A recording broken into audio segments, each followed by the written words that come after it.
Shalom, meus amigos, um bom dia a todos vocês nessa linda manhã na cidade santa de Jerusalém. Poucas horas agora nos separam do início de novo Shabat na terra de Israel.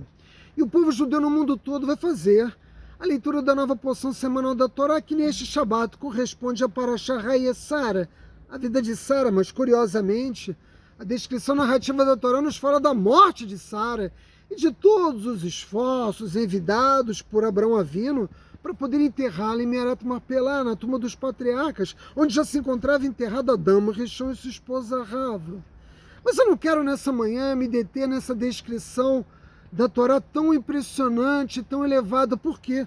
Porque eu já tive a oportunidade, anos anteriores, de oferecer a vocês outro shurim cujo tema é este mesmo. Portanto, eu quero pedir a você que está me ouvindo que recue na linha do tempo aqui mesmo do nosso canal no YouTube, no ano passado, no ano retrasado, e se beneficie assistindo uma vez mais ou uma primeira vez o shurim que eu já tive a oportunidade de falar desse momento em que Abraão Avino compra Me'arat Marpelá. O que eu quero nessa manhã é compartilhar com vocês a sabedoria contida num outro momento, igualmente impressionante, contido nessa paraxá. E você vai me perguntar aí do outro lado da câmera, mas Átila, que momento é esse? O momento no qual Abraão Avino envia seu servo fiel, Eliezer, para sua terra de nascimento, Aram. Abraão Avino vivia com seu pai em Ur-Caldeus, mas eles não nasceram em Ur-Caldeus, eles nasceram em Aram, na Mesopotâmia. E Abraão Avino manda Eliezer buscar não apenas a sua terra de nascimento, mas a sua família de origem.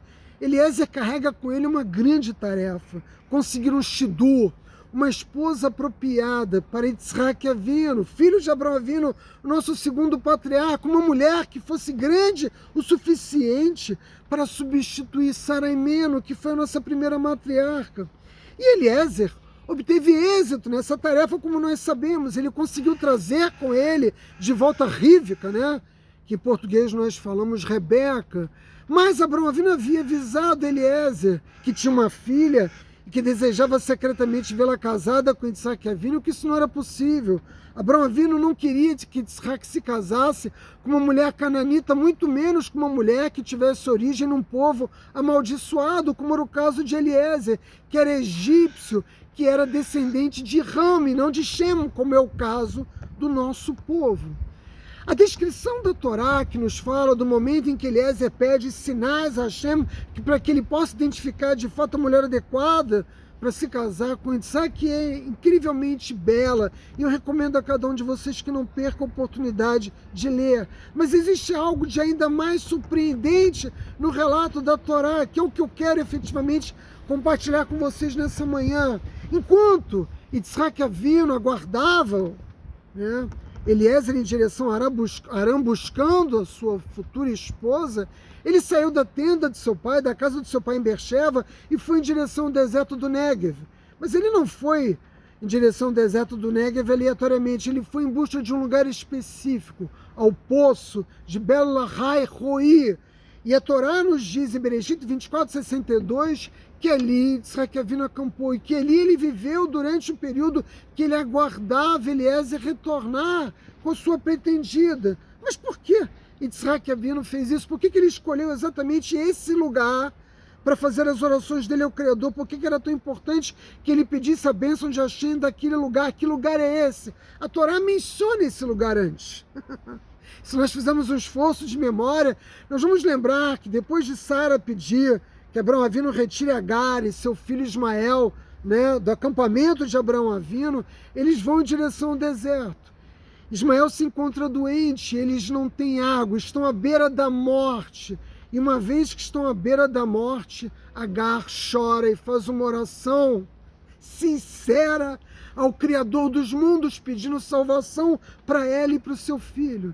E Hashem atende o pedido de Agar, envia o anjo. E quando o anjo se manifesta, ele diz a Agar o local exato onde ela poderia encontrar água, e graças à presença desse anjo, a salvação que veio dos céus, Ismael sobreviveu. Esse lugar é justamente, esse poço é justamente Lahai Roi.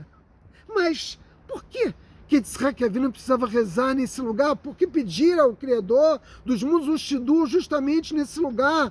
Porque ali havia se manifestado a presença de um anjo Então por que Yitzhak não foi rezar no Monte Moriá, onde ele subiu com seu pai para Quedar, para o sacrifício no qual Abraão Avinu ia tirar a vida de seu filho e um anjo o deteve? Por que não na própria tenda de Abraão Avinu, onde estava constantemente a presença divina, onde milagres aconteciam o tempo todo, onde uma legião de anjos acompanhava Abraão Avinu e a divindade que estava sempre com Abraão Avinu?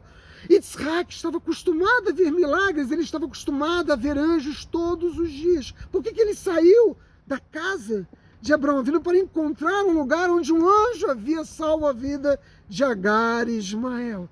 Essa pergunta, que é uma pergunta evidente que qualquer pessoa que faz uma leitura cuidadosa da Torá vai fazer, é bastante pertinente justamente por essa razão fundamental. Porque Yitzhak Avinu tinha contato, né, com milagres o tempo todo. Aliás, é preciso lembrar que quando Lot, né, viu anjos em Sidom, ele foi capaz de reconhecê-los, porque Lot, que também havia vivido tantos anos com seu tio Abraão Avinu, também havia presenciado a presença de anjos, também havia presenciado inúmeros milagres. Por que Yitzhak foi em direção ao deserto do Negev? Por que ele foi buscar nesse poço a salvação, a bênção de Hashem na sua vida, já que era tão comum para ele ver anjos todos os dias? Nossos sábios nos dizem que, sem dúvida nenhuma, Yitzhak estava acostumado a ver a manifestação angelical na sua vida e a presença de inúmeros milagres, mas para Yitzhak era muito importante ir àquele local, e aqui nós temos um reducho, uma novidade, algo inesperado, algo que só os sábios do povo judeu são capazes de interpretar. E você vai me perguntar do outro lado da câmara, o que acha? Um anjo apareceu para Agar, mas quem era Agar? Agar não era uma justa, ela não era uma tzadiká, ela não era uma mulher especial, porém, ela ali, naquele lugar, diante da morte do seu filho, orou com sinceridade e Hashem a socorreu. Hashem a salvou, Hashem salvou Ismael. Ou seja, aquele local foi um local em que pela primeira vez, né,